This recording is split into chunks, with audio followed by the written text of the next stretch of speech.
La crypto-monnaie, ce n'est plus seulement cet investissement super complexe réservé à quelques initiés. Non, elle est en train de se transformer, de muer. Aujourd'hui, on va voir comment cet actif numérique est en train de devenir tout simplement de l'argent liquide, un outil pour payer nos dépenses de tous les jours, et ce, partout dans le monde. Alors, tout ça part d'où? D'un rêve, finalement assez simple. Imaginez un peu le truc. Payer son café, son abonnement ou même un taxi à l'autre bout du monde directement depuis son portefeuille crypto. Fini les banques. C'est ce désir de liberté, de simplicité qui est en train de lancer une véritable révolution financière. Mais ce rêve de simplicité, il se heurte à une réalité qui est souvent bien plus compliquée. Pour des millions de personnes, dépenser son propre argent, ça n'a rien de simple. C'est même un vrai casse-tête au quotidien. Et attention, on ne parle pas de petits inconvénients là. On parle de véritables murs financiers que des millions de gens doivent affronter chaque jour. Alors c'est quoi exactement ces barrières? Prenons un cas très concret, celui d'un voyageur russe aujourd'hui. À cause des sanctions, payer un simple taxi à l'étranger, c'est devenu un parcours du combattant. Il faut tout anticiper, échanger des devises avec des frais qui sont juste exorbitants, ou alors prendre le risque de se balader avec beaucoup d'argent liquide sur soi. Et si on ajoute à ça les paiements en ligne qui sont bloqués et les transferts d'argent limités, la situation devient presque ingérable. Et attention, ce problème, il ne touche pas que les voyageurs. Dans des pays comme la Turquie ou l'Argentine, l'inflation est tellement galopante qu'elle dévore les économies des gens. Résultat, la population se tourne massivement vers les cryptos, surtout les stablecoins, ces monnaies numériques qui sont conçues pour garder une valeur stable, comme celle du dollar. Là-bas, la crypto, ce n'est plus de la spéculation, c'est carrément un outil de survie. Bon, face à ces murs financiers, qu'est-ce qui se passe? Des solutions émergent, une nouvelle génération de solutions. Et l'idée la plus simple, la plus directe, une carte de paiement, comme n'importe quelle autre, mais qui serait alimentée directement par des crypto-monnaies. Au début, le marché était un peu fragmenté. D'un côté, on avait des cartes virtuelles proposées par les grandes plateformes d'échange, parfaites pour payer son abonnement Netflix à l'étranger. De l'autre, il y avait des solutions plus ingénieuses, comme celle qui passait par une filiale biélorusse d'Alpha Bank pour utiliser les réseaux de paiement locaux. Et puis pour ceux qui privilégiaient l'anonymat, il existait des cartes sans vérification d'identité, mais souvent avec des frais plus élevés. Chacune répondait à un besoin précis, mais aucune n'était vraiment universelle. Mais tout ça, ce n'était qu'un début. Le marché est en pleine ébullition. On est en train de passer de ces systèmes un peu bricolés à des plateformes vraiment intégrées, conçues pour être simples, rapides et globales. Et ce qui est dingue avec cette nouvelle vague, c'est à quel point c'est simple. Prenez une plateforme comme Pin2Pay.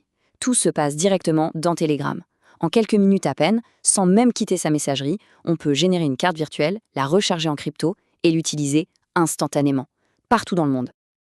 Ok, maintenant, prenons un peu de recul et changeons d'échelle. Parce que ce dont on parle là, ce n'est pas juste une petite niche pour les geeks de la tech, c'est un véritable raz-de-marée économique. Non, on assiste vraiment à une lame de fond. La crypto est en train de devenir une sorte d'infrastructure de paiement parallèle, globale, et les chiffres, ils parlent d'eux-mêmes. Accrochez-vous bien. Rien qu'en 2023, le marché mondial des cartes de paiement crypto, c'était déjà 97 milliards de dollars. Le signal est très clair, l'adoption n'est plus une vague promesse, elle est là, et la demande est juste colossale. Et ce n'est pas prêt de s'arrêter, la croissance s'accélère. On s'attend à ce que le marché des cartes dépasse les 150 milliards de dollars d'ici 2030. Mais le plus fou, c'est ce qui se passe en coulisses. C'est l'infrastructure. Le marché des portefeuilles crypto pourrait être multiplié par 8, passant de moins de 13 milliards à plus de 100 milliards. Et cette croissance, elle est partout dans le monde. L'Asie, c'est le leader incontesté, avec près de 60% des détenteurs de crypto dans le monde. En Amérique latine, où l'instabilité économique est un moteur clé, plus de 12% de la population en possède. Et dans la région MENA, particulièrement en Turquie, l'inflation pousse jusqu'à 40% de la population à se tourner vers les actifs numériques. C'est énorme. Et il y a un autre moteur de croissance, un peu moins visible, mais tout aussi puissant, le B2B, le business to business. Ce sont les solutions en marque blanche. En gros, c'est comme si n'importe quelle entreprise pouvait intégrer une technologie de paiement crypto prête à l'emploi et la proposer sous sa propre marque. C'est un accélérateur de croissance incroyable pour tout l'écosystème. La conséquence de tout ça, une demande qui explose de la part des entreprises. Ce marché des solutions en marque blanche connaît une croissance de près de 15% par an. C'est bien la preuve que les entreprises ne voient plus du tout la crypto comme une menace, mais comme une opportunité. Une opportunité à ne pas manquer.